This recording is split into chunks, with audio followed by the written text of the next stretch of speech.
Hello everyone, it's a science class for 8th standard. In the last class, we will already discussed the topic agricultural practices. In this class, we shall discuss about the topic microorganisms, friend and foe. ಅಂದರೆ ಸೂಕ್ಷ್ಮಾಣುಜೀವಿಗಳು ನಮಗೆ ಸ್ನೇಹಿತರು ಹೌದು ಮತ್ತು ವೈರಿಗಳು ಹೌದು ಅಂತ.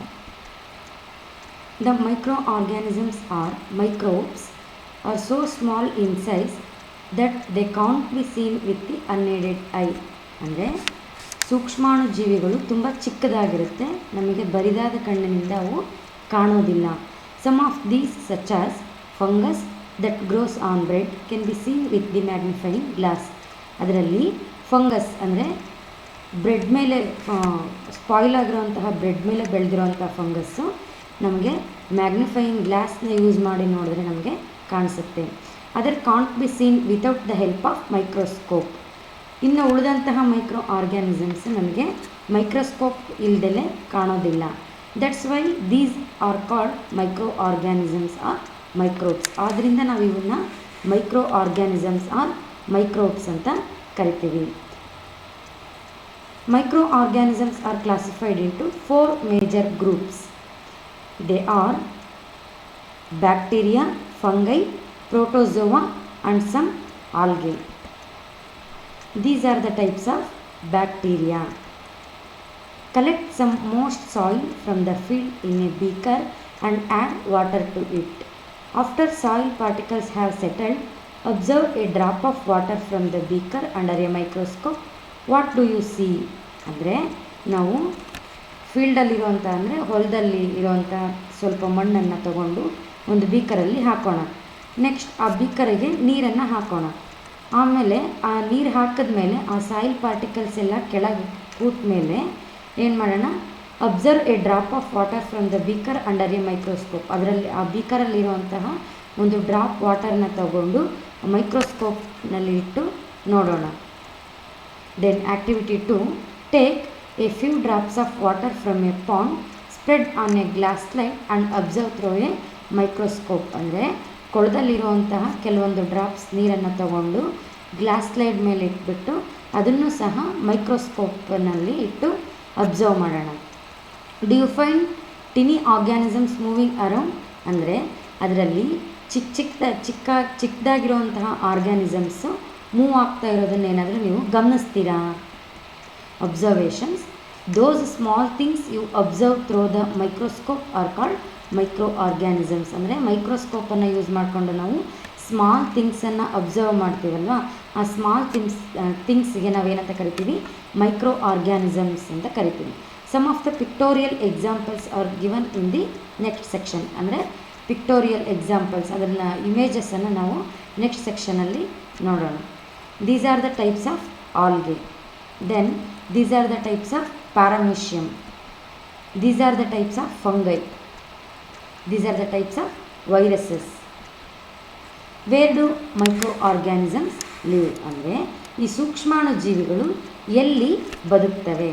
Microorganisms may be single celled like bacteria, some alga and protozoa are multicellular such as alga and fungi. ಅಂದರೆ micro organisms ಸೂಕ್ಷ್ಮಾಣುಜೀವಿಗಳು ಏಕಕೋಶ ಜೀವಿಗಳಾಗಿರುತ್ತೆ. Some alga and protozoa are multicellular. ಅಂದರೆ ಆಲ್ಗೆಗಳು ಮತ್ತು ಪ್ರೋಟೋಜೋವಾಗಳು ಬಹುಕೋಶ ಜೀವಿಗಳಾಗಿರುತ್ತೆ. Such as alga and fungi. They can survive under all types of environment. ಅಂದರೆ ಅವು ಎಲ್ಲ ರೀತಿ ಇರುವಂತಹ ಪರಿಸರದಲ್ಲೂ ಸಹ ಜೀವಿಸ್ತವೆ. Ranging from ice cold climate to hot springs and desert to marshy lands, ಅಂದರೆ ತುಂಬ ಕೋಲ್ಡ್ ಇರೋವಂತಹ ಕ್ಲೈಮೇಟಿಂದ ಹಿಡಿದು ಡೆಸರ್ಟ್ ಅಂದರೆ ಮರುಭೂಮಿಯಲ್ಲೂ ಸಹ ಅವು ಬದುಕ್ತವೆ ಅಂತ. ದೇ ಬೇರ್ also found inside the bodies of animals including humans, ಅಂದರೆ ಅವು ಮತ್ತು ಬೇರೆ ಪ್ರಾಣಿಗಳ ದೇಹದಲ್ಲೂ ಸಹ ಬದುಕ್ತವೆ. ಇನ್ಕ್ಲೂಡಿಂಗ್ ಹ್ಯೂಮನ್ಸ್ ಅಂದರೆ ಮಾನವರ ದೇಹದಲ್ಲೂ ಸಹ ಮೈಕ್ರೋ ಆರ್ಗ್ಯಾನಿಸಮ್ಸ್ ಜೀವಿಸ್ತವೆ. Some micro organisms grow on other organisms while other exist freely. Micro organisms like amoeba can live alone. Friendly micro organisms ಅಂದರೆ ನಮಗೆ ಮೈಕ್ರೋ ಆರ್ಗ್ಯಾನಿಸಮ್ಸಿಂದ ಎಲ್ಲೆಲ್ಲಿ ಯೂಸ್ ಆಗುತ್ತೆ. Micro organisms are used for various purposes. They are used in the preparation of curd, bread and cake. ಅಂದರೆ micro ಆರ್ಗ್ಯಾನಿಸಮ್ಸ್ನ ನಾವು ಬೇರೆ ಬೇರೆ ಕೆಲಸಗಳಲ್ಲಿ ಯೂಸ್ ಮಾಡ್ಕೊಳ್ತೀವಿ. ಅದರಲ್ಲಿ ಯಾವುದಪ್ಪ ಅಂದರೆ ಪ್ರಿಪ್ರೇಷನ್ ಆಫ್ ಕರ್ಡ್ ಅಂದರೆ ಮೊಸರನ್ನು ಮಾಡಬೇಕಾದ್ರೆ, ನೆಕ್ಸ್ಟ್ ಬ್ರೆಡ್ಡನ್ನು ಮಾಡಬೇಕಾದ್ರೆ, ನೆಕ್ಸ್ಟ್ ಕೇಕನ್ನು ಮಾಡಬೇಕಾದ್ರೆ ಈ ಮೈಕ್ರೋ ಆರ್ಗ್ಯಾನಿಸಮ್ಸನ್ನು ಯೂಸ್ ಮಾಡ್ಕೋತೀವಿ. They are also used in cleaning up of the environment, ಅಂದರೆ ಪರಿಸರವನ್ನು ಕ್ಲೀನ್ ಮಾಡೋದರಲ್ಲೂ ಸಹ ಈ ಮೈಕ್ರೋ ಆರ್ಗ್ಯಾನಿಸಮ್ಸನ್ನು ಯೂಸ್ ಮಾಡ್ಕೋತೀವಿ. For example, the organic wastes, these are vegetables, remain of animals, faeces etcetera are broken down into harmless and usable substances by bacteria. ಅಂದರೆ ಎನ್ವಿರಾನ್ಮೆಂಟಲ್ಲಿ ಏನಾಗುತ್ತಪ್ಪ ಅಂತಂದರೆ ಆರ್ಗ್ಯಾನಿಕ್ ವೇಸ್ಟ್ಸ್ ಯಾವ್ದ್ಯಾವುದು ಅಂತಂದರೆ ವೆಜಿಟೇಬಲ್ ಪೀಲ್ಸ್ ಆಗಿರ್ಬೋದು, ಅಂದರೆ ತರಕಾರಿಯ ಸಿಪ್ಪೆಗಳು. ದೆನ್ ರಿಮೈನ್ ಆಫ್ ಅನಿಮಲ್ಸ್ ಅಂದರೆ ಪ್ರಾಣಿಗಳಿಂದ ಉಳಿದಿರೋಂತಹ, ಪ್ರಾಣಿಗಳು ಸತ್ತೋದ್ಮೇಲೆ ಉಳಿದಿರೋಂತಹ ಪಾರ್ಟಿಕಲ್ಸ್ ಆಗಿರ್ಬೋದು. ದೆನ್ ಫೇಸಸ್ ಆಗಿರ್ಬೋದು. ಇವೆಲ್ಲ ಏನಾಗುತ್ತೆ, ಇವನ್ನೆಲ್ಲ ನೆಕ್ಸ್ಟ್ ಮತ್ತೆ ಯೂಸಬಲ್ ಸಬ್ಸ್ಟೆನ್ಸಸ್ ಆಗಿ ಕನ್ವರ್ಟ್ ಮಾಡ್ತವೆ. ಯಾವುದು? ಬ್ಯಾಕ್ಟೀರಿಯಾಗಳು. Recall that bacteria are also used in preparation of medicines, ಅಂದರೆ ಮೆಡಿಸನ್ಸನ್ನು ಔಷಧಿಗಳನ್ನು ಪ್ರಿಪೇರ್ ಮಾಡೋದಕ್ಕೂ ಸಹ ಬ್ಯಾಕ್ಟೀರಿಯಾಸನ್ನು ಯೂಸ್ ಮಾಡ್ಕೋತೀವಿ. In agriculture they are used to increase the soil fertility by fixing nitrogen. ಅಂದರೆ ಅಗ್ರಿಕಲ್ಚರಲ್ಲಿ ಅಂದರೆ ಕೃಷಿ ಕೆಲಸದಲ್ಲಿ ಈ ಬ್ಯಾಕ್ಟೀರಿಯಾಗಳು ಸಾಯಿಲ್ ಫರ್ಟಿಲಿಟಿನ ಅಂದರೆ ಮಣ್ಣಿನ ಫಲವತ್ತತೆಯನ್ನು ಇನ್ಕ್ರೀಸ್ ಮಾಡೋದಕ್ಕೆ ಯೂಸ್ ಮಾಡ್ಕೋತೀವಿ. Then making curd contains several micro organisms, ಅಂದರೆ ಈ ಮೊಸರಲ್ಲಿ ತುಂಬ ಮೈಕ್ರೋ ಆರ್ಗ್ಯಾನಿಸಮ್ಸ್ ಇರುತ್ತೆ. Of these the bacterium lactobacillus promotes the formation of curd. ಅಂದರೆ ಈ ಲ್ಯಾಕ್ಟೋಬೆಸಿಲಸ್ ಅನ್ನೋಂತಹ ಬ್ಯಾಕ್ಟೀರಿಯಾ ಏನು ಮಾಡುತ್ತಪ್ಪ ಅಂದರೆ ಮೊಸರಾಗೋದಕ್ಕೆ ಹೆಲ್ಪ್ ಮಾಡುತ್ತೆ. Then it multiplies milk and convert it into curd. ಅಂದರೆ ಈ ಲ್ಯಾಕ್ಟೋಬೆಸಿಲಸ್ ಬ್ಯಾಕ್ಟೀರಿಯಾ ಮಿಲ್ಕಲ್ಲಿ ಎಲ್ಲ ಮಿಲ್ಕ್ನಲ್ಲಿರುವಂಥ ಎಲ್ಲ ಪಾರ್ಟಿಕಲ್ಸ್ನಲ್ಲೂ ಮಿಕ್ಸ್ ಆಗಿ ಏನಾಗುತ್ತೆ, ಮೊಸರನ್ನಾಗಿ ಕನ್ವರ್ಟ್ ಮಾಡುತ್ತೆ. Bacteria are also involved in the making of cheese, pickles and many other food items. ಅಂದರೆ ಈ ಬ್ಯಾಕ್ಟೀರಿಯಾಸ್ ಮತ್ತೇನೇನನ್ನಾಗಿ ಮಾಡೋದಕ್ಕೆ ಯೂಸ್ ಮಾಡ್ತೀವಿ ಅಂದರೆ ಪಿಕಲ್ಸ್, ಉಪ್ಪಿನಕಾಯಿ, ಚೀಸ್ ಅಂದರೆ ಗಿಣ್ಣು, and many other food items, ಬೇರೆ ಬೇರೆ ಆಹಾರ ಪದಾರ್ಥಗಳನ್ನು ಮಾಡೋದಕ್ಕೆ ನಾವು ಈ ಬ್ಯಾಕ್ಟೀರಿಯಾಸನ್ನು ಯೂಸ್ ಮಾಡ್ಕೋತೀವಿ. And important ingredient of rava idlis and bhaturas is curd. ಅಂದರೆ ನಾವು ರವಾ ಇಡ್ಲಿ ಮಾಡಬೇಕಾದ್ರೆ ಅದನ್ನು ನೆನೆ ಇಟ್ಟಾಗ ಅದಕ್ಕೆ ಮೊಸರನ್ನು ಹಾಕ್ತೀವಿ. ಯಾಕಪ್ಪ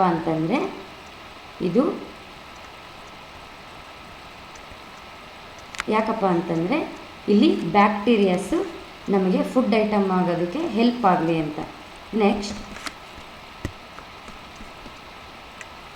ಮೇಕಿಂಗ್ ಆಫ್ ಬ್ರೆಡ್, ಅಂದರೆ ಬ್ರೆಡ್ಡನ್ನು ಮಾಡಬೇಕಾದ್ರೆ East reproduce rapidly and produce carbon dioxide during respiration. ಅಂದರೆ ಈಸ್ಟ್ ತುಂಬ ಬೇಗ ಉತ್ಪತ್ತಿ ಆಗುತ್ತೆ ಮತ್ತು ಇದು ಏನು ಮಾಡುತ್ತಪ್ಪ ಅಂತಂದರೆ ರೆಸ್ಪಿರೇಷನ್ ಅಂದರೆ ಉಸಿರಾಡಬೇಕಾದ್ರೆ ಕಾರ್ಬನ್ ಡೈಆಕ್ಸೈಡನ್ನು ಪ್ರೊಡ್ಯೂಸ್ ಮಾಡುತ್ತೆ. Bubbles of the gas fills the dough and increase its volume. This is the basis of the use of yeast in baking industry for making breads, pastries and cakes. ಅಂದರೆ ಈ yeast ಅನ್ನೋ bacteria carbon dioxide ಗ್ಯಾಸನ್ನು ಬಿಡುಗಡೆ ಮಾಡುತ್ತೆ. ಈ carbon dioxide gas ಏನು ಮಾಡುತ್ತೆ, ಆ ಡಫಲ್ಲಿ ಅಂದರೆ ಹಿಟ್ಟಲ್ಲಿ ಏನು ಮಾಡುತ್ತೆ, ಫಿಲ್ ಆಗುತ್ತೆ. ಫಿಲ್ ಆದಾಗ ಏನು ಮಾಡುತ್ತೆ, ಆ ಹಿಟ್ಟು ಸ್ವಲ್ಪ ಜಾಸ್ತಿ ಆಗುತ್ತೆ, ಇನ್ಕ್ರೀಸ್ ಆಗುತ್ತೆ. ಹಾಗಾಗಿ ಈ ಈಸ್ಟನ್ನು ನಾವು ಬೇಕಿಂಗ್ ಇಂಡಸ್ಟ್ರಿಯಲ್ಲಿ ಯೂಸ್ ಮಾಡ್ಕೊಡ್ತೀವಿ. ಬ್ರೆಡ್ಡನ್ನು ಮಾಡೋದಕ್ಕೆ ಮತ್ತು ಪಾಸ್ಟ್ರೀಸನ್ನು ಯೂಸ್ ಮಾಡೋದಕ್ಕೆ ಮತ್ತು ಕೇಕ್ಸನ್ನು ಯೂಸ್ ಮಾಡೋದಕ್ಕೆ ಈಸ್ಟ್ ಅನ್ನುವಂತಹ ಬ್ಯಾಕ್ಟೀರಿಯಾವನ್ನು ಯೂಸ್ ಮಾಡ್ಕೋತೀವಿ. Next activity 3. Take ½ kg of flour atta maida, add some sugar and mix with warm water, add a small amount of yeast powder and knead to make a soft duff. What do you observe after 2 hours?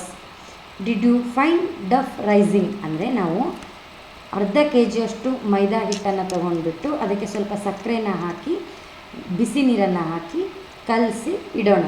ಒಂದು 2 ಗಂಟೆ ಕಲಸಿ ಇಟ್ಟಾದಮೇಲೆ ಅದೇನಾಗಿರುತ್ತೆ, ಹಿಟ್ಟು increase ಆಗಿರುತ್ತೆ, ಅಂದರೆ ಜಾಸ್ತಿ ಆಗಿರುತ್ತೆ.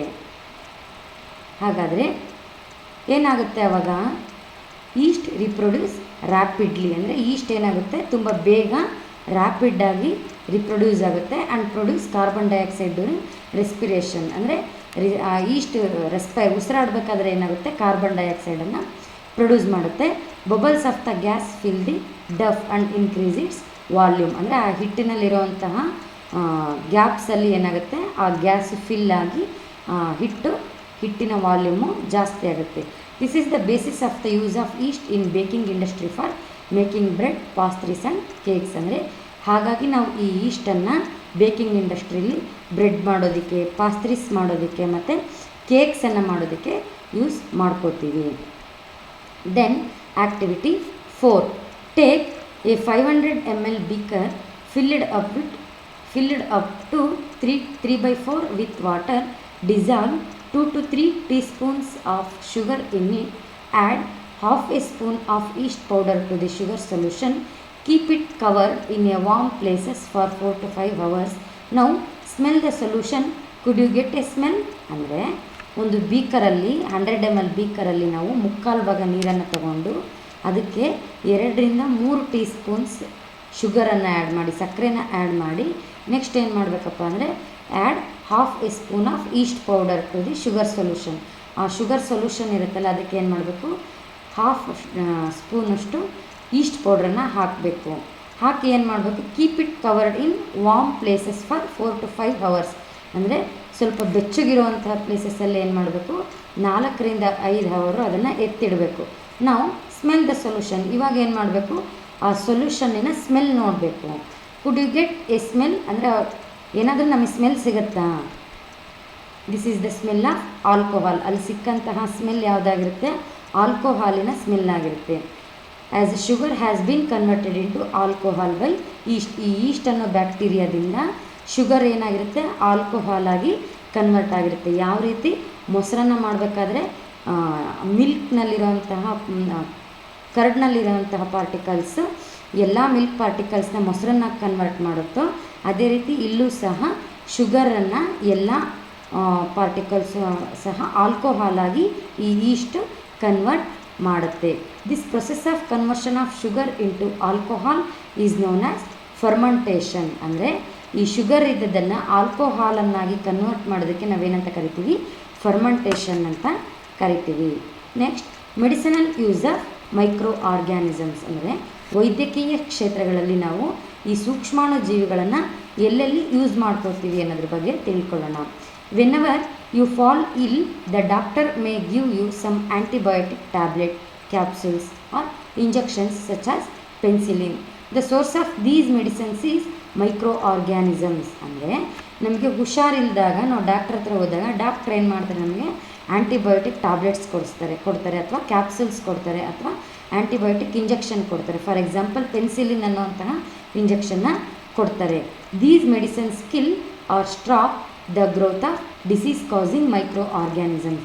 ಈ antibiotic medicines ಏನು ಮಾಡುತ್ತೆ, ಡಿಸೀಸ್ ಕಾಸಿಂಗ್ ಮೈಕ್ರೋ ಆರ್ಗ್ಯಾನಿಸಮ್ಸನ್ನು ಕೊಲ್ಲುತ್ತೆ. Such medicines are called antibiotics. ಅಂತಹ ಮೆಡಿಸಿನ್ಸನ್ನು ನಾವೇನಂತ ಕರಿತೀವಿ, ಆ್ಯಂಟಿಬಯೋಟಿಕ್ಸ್ ಅಂತ ಕರಿತೀವಿ. These days, a number of antibiotics are being produced from bacteria and fungi. ಅಂದರೆ ಇವಾಗ ಇತ್ತೀಚಿನ ದಿನಗಳಲ್ಲಿ ಏನಾಗ್ತಾ ಇದೆ, ನಾವು ಬ್ಯಾಕ್ಟೀರಿಯಾನ ಮತ್ತು ಫಂಗೈಯನ್ನು ಯೂಸ್ ಮಾಡಿಕೊಂಡು ತುಂಬ ಆ್ಯಂಟಿಬಯೋಟಿಕ್ಸನ್ನು ಪ್ರೊಡ್ಯೂಸ್ ಮಾಡ್ತಾ ಇದ್ದೀವಿ. For example streptomycin, tetracycline and erythromycin are some of the commonly known antibiotics which are made from fungi and bacteria. Then The antibiotics are manufactured by growing specific microorganisms and are used to cure variety of diseases. ಅಂದರೆ ಈ ಆ್ಯಂಟಿಬಯೋಟಿಕ್ಸನ್ನು ನಾವು ಯಾವ ರೀತಿ manufacture ಮಾಡ್ತಾರಪ್ಪ ಅಂತಂದರೆ specific micro ಆರ್ಗ್ಯಾನಿಸಮ್ಸನ್ನು ಅಲ್ಲಿ ಬೆಳೆಸಿ ಆ ಮೈಕ್ರೋ ಆರ್ಗ್ಯಾನಿಸಮ್ಸನ್ನು ಆ್ಯಂಟಿಬಯೋಟಿಕ್ಸ್ ಆಗಿ ಕನ್ವರ್ಟ್ ಮಾಡ್ತಾರೆ. ಈ ಆ್ಯಂಟಿಬಯೋಟಿಕ್ಸನ್ನು ನಾವು ಎಲ್ಲಿ ಯೂಸ್ ಮಾಡ್ತೀವಿ? Use to cure a variety of diseases, ಅಂದರೆ ಬೇರೆ ಬೇರೆ ರೀತಿಯಾದಂತಹ ಕಾಯಿಲೆಗಳನ್ನು ಕ್ಯೂರ್ ಮಾಡೋದಕ್ಕೆ ಈ ಆ್ಯಂಟಿಬಯೋಟಿಕ್ಸನ್ನು ಯೂಸ್ ಮಾಡ್ಕೋತೀವಿ. Antibiotics are even mixed with the feed of livestock and poultry to check microbial infection in animals. ಅಂದರೆ ಈ ಆ್ಯಂಟಿಬಯೋಟಿಕ್ಸನ್ನು ಮತ್ತೆ ನಾವು ಎಲ್ಲೆಲ್ಲಿ ಯೂಸ್ ಮಾಡ್ಕೋತೀವಪ್ಪ ಅಂತಂದರೆ ಇದನ್ನು ಲೈಫ್ ಸ್ಟಾಕ್ ಜೊತೆ ಮತ್ತು ಪೌಲ್ಟ್ರಿ ಜೊತೆ ಮಿಕ್ಸ್ ಮಾಡಿ ಅದನ್ನು ಏನು ಮಾಡ್ತೀವಿ, ಆ ಪ್ರಾಣಿಗಳಲ್ಲಿ, ಲೈಫ್ ಸ್ಟಾಕ್ ಅಂತಂದರೆ ಜಾನುವಾರುಗಳು, ಪೌಲ್ಟ್ರಿ ಅಂದರೆ ಕೋಳಿಗಳು, ಅಂದರೆ ಇವುಗಳಲ್ಲಿ ಏನು ಮಾಡ್ತೀವಿ, ಈ ಆ್ಯಂಟಿಬಯೋಟಿಕ್ಸನ್ನು ಮಿಕ್ಸ್ ಮಾಡಿ ಇವುಗಳಿಗೆ ಮೈಕ್ರೋಬಿಯಲ್ ಇನ್ಫೆಕ್ಷನ್ ಆಗಿದೆಯೋ ಇಲ್ವೋ ಈ ಪ್ರಾಣಿಗಳಿಗೆ ಅಂತ ತಿಳ್ಕೊತೀವಿ. They are also used to control many plant diseases. ಅಂದರೆ ಈ ಮೈಕ್ರೋ ಆರ್ಗ್ಯಾನಿಸಮ್ಸನ್ನು ಇನ್ನೂ ಸಸ್ಯಗಳಲ್ಲಿರುವಂತಹ ಕಾಯಿಲೆಗಳನ್ನು ಸಹ ಕ್ಯೂರ್ ಮಾಡೋದಕ್ಕೆ ಯೂಸ್ ಮಾಡ್ತೀವಿ. Then Alexander Fleming and penicillin. In 1929, Alexander Fleming was working on a culture of disease-causing bacteria. Suddenly, he found the spores of little green mold in one of his culture plates. He observed that the presence of mold prevented the growth of bacteria. In fact, it also killed many of these bacteria. From this, the mold penicillin was prepared. ಅಂದರೆ ಈ penicillin ಅನ್ನುವಂತಹ antibiotics ಹೇಗೆ prepare ಆಯಿತು, ಯಾರು prepare ಮಾಡಿದರು ಅನ್ನೋದ್ರ ಬಗ್ಗೆ ತಿಳ್ಕೊಳ್ಳೋಣ. ಈ ಪೆನ್ಸಿಲಿನ್ ಅನ್ನುವಂತಹ ಆ್ಯಂಟಿಬಯೋಟಿಕ್ಕನ್ನು ಫಸ್ಟು ಇಂಟ್ರೊಡ್ಯೂಸ್ ಮಾಡಿದ್ದಂದರೆ ಡಿಸ್ಕವರ್ ಮಾಡಿದ್ದು ಯಾರು? Alexander Fleming. ಈ ಅಲೆಕ್ಸಾಂಡರ್ ಫ್ಲೆಮಿಂಗ್ ಅವರು 1929 ಏನು ಮಾಡ್ತಾಯಿರ್ತಾರೆ, ಒಂದು ಸ್ಯಾಂಪಲನ್ನು ತಗೊಂಡು ಡಿಸೀಸ್ ಕಾಸಿಂಗ್ ಬ್ಯಾಕ್ಟೀರಿಯಾ ಬಗ್ಗೆ ಸ್ಟಡಿ ಮಾಡ್ತಾ ಇರ್ತಾರೆ. ಆವಾಗ ಏನಾಗುತ್ತೆ, suddenly he found the spores of little green mould in one of his culture plates. ಅಂದರೆ ಒಂದು ಕಲ್ಚರಲ್ ಪ್ಲೇಟ್ಸಲ್ಲಿ ಏನಾಗುತ್ತೆ, ಅವರಿಗೆ ಗ್ರೀನ್ ಮೋಲ್ಡ್ ಬರುತ್ತೆ. ಆ ಗ್ರೀನ್ ಮೋಲ್ಡನ್ನು ಏನು ಮಾಡ್ತಾರೆ, he observe that the presence of mould prevented the growth of bacteria. ಅಂದರೆ ಅಲ್ಲಿ ಏನಾಗುತ್ತೆ, ಬ್ಯಾಕ್ಟೀರಿಯಾಗಳು ಬೆಳೆಯೋದನ್ನು ಆ ಮೋಲ್ಡ್ ಏನು ಮಾಡುತ್ತೆ, ತಡೆಗಟ್ತಾ ಇರುತ್ತೆ. In fact it also killed many of these bacteria. ಅಂದರೆ ಈ ಏನು ಗ್ರೀನ್ ಮೋಲ್ಡ್ ಸಿಕ್ಕಿರುತ್ತೋ ಅದೇನು ಮಾಡುತ್ತೆ, ಮತ್ತು ಬೇರೆ ಬೇರೆ ಬ್ಯಾಕ್ಟೀರಿಯಾಸನ್ನು ಸಹ ಕೊಲ್ತಾ ಇರುತ್ತೆ. ಇದರಿಂದ ಏನು ಮಾಡ್ತಾರೆ ಅವರು, ಪೆನ್ಸಿಲಿನ್ ಅನ್ನೋ ಆ್ಯಂಟಿಬಯೋಟಿಕ್ಸನ್ನು ಪ್ರಿಪೇರ್ ಮಾಡ್ತಾರೆ. Next Edward Jenner and smallpox vaccine. ಅಂದರೆ ಈ ಸ್ಮಾಲ್ ಪಾಕ್ಸ್ ಅನ್ನುವಂತಹ ವ್ಯಾಕ್ಸಿನನ್ನು ಕಂಡುಹಿಡಿದಿದ್ದಾರು Edward Jenner. It is important to remember that antibiotics should be taken only on the advice of a qualified doctor. ಅಂದರೆ ನಾವು ಆ್ಯಂಟಿಬಯೋಟಿಕ್ಸನ್ನು ನಾವೇ ತಗೋಬಾರ್ದು, ಅದು ಡಾಕ್ಟ್ರು ನಮಗೆ ಅಡ್ವೈಸ್ ಮಾಡಿದರೆ ಮಾತ್ರ ನಾವು ಆ್ಯಂಟಿಬಯೋಟಿಕ್ಸನ್ನು ತಗೋಬೇಕು. Also you must finish the course prescribed by the doctor. ಅಂದರೆ ಅವರು ನಮಗೆ ಎಷ್ಟು ಟೈಮು, ಎಷ್ಟು ದಿನ ತಗೋಬೇಕು ಅಂತ ಹೇಳಿರ್ತಾರೋ ಅಷ್ಟು ಟೈಮೇ ತಗೋಬೇಕು. ಅಂದರೆ ಸಪೋಸ್ ಅವ್ರು 10 ಡೇಸ್ ಹೇಳಿದ್ರು ಅಂದರೆ ನಾವು 10 ಡೇಸ್ ಫುಲ್ ತಗೋಬೇಕು. 8 ಡೇಸು 9 ಡೇಸ್ ತೊಗೊಂಡು ಲಾಸ್ಟ್ ಡೇ ಅಂತ ಬಿಡೋದು, ಈ ರೀತಿ ಮಾಡಬಾರ್ದು. If you take antibiotics when not needed or in wrong doses, it may make drug less effective when you might need it in future. ಅಂದರೆ ನಾವು ಆ್ಯಂಟಿಬಯೋಟಿಕ್ಸನ್ನು ಪದೇ ತಗೊಳ್ತಾ ಇದ್ವಿ, ಯಾವಾಗಲೂ ಡಾಕ್ಟ್ರ್ ಹೇಳ್ದೇ ಇದ್ರೂ ಜಸ್ಟ್ ತಲೆನೋವಿಗೆ ಅಥವಾ ಮೈಕೈ ನೋವಿಗೆ ಇಂತಹ ನೋವುಗಳಿಗೆಲ್ಲ ನಾವು ಆ್ಯಂಟಿಬಯೋಟಿಕ್ಸನ್ನು ತಗೊಂಡ್ವಿ ಅಂದರೆ ಏನಾಗುತ್ತೆ, ಅದು ನೆಕ್ಸ್ಟ್ ನಮಗೆ ಬೇಕಾದಾಗ ಅಂದರೆ ಅದ್ರ ನೀಡಿದ್ದಾಗ, ಆ್ಯಂಟಿಬಯೋಟಿಕ್ಸ್ ನೀಡಿದ್ದಾಗ ಅದನ್ನು ಟ್ಯಾಬ್ಲೆಟ್ ತೊಗೊಂಡ್ರೆ ಅದು ನಮಗೆ ಯೂಸ್ ಆಗೋದೇ ಇಲ್ಲ, ಆ ರೀತಿ ಎಫೆಕ್ಟ್ ಆಗುತ್ತೆ. ಆದ್ದರಿಂದ ಡಾಕ್ಟ್ರು ಯಾವಾಗ ಹೇಳ್ತಾರೋ ಆವಾಗ ಮಾತ್ರ ನಾವು ಆ್ಯಂಟಿಬಯೋಟಿಕ್ಸನ್ನು ತಗೋಬೇಕು. Also antibiotics taken unnecessarily May kill the beneficial bacteria in the body. ಅಂದರೆ ನಮಗೆ ನಮ್ಮ ಬಾಡಿಗೆ ಬೇಕಾಗಿರುವಂತಹ ಬ್ಯಾಕ್ಟೀರಿಯಾಸ್ನು ಸಹ ಪದೇ ನಾವು ಆ್ಯಂಟಿಬಯೋಟಿಕ್ಸ್ನ ತಗೊಳ್ಳೋದ್ರಿಂದ ಆ ಬ್ಯಾಕ್ಟೀರಿಯಾಸು ಸಹ ಸತ್ತೋಗುತ್ತೆ.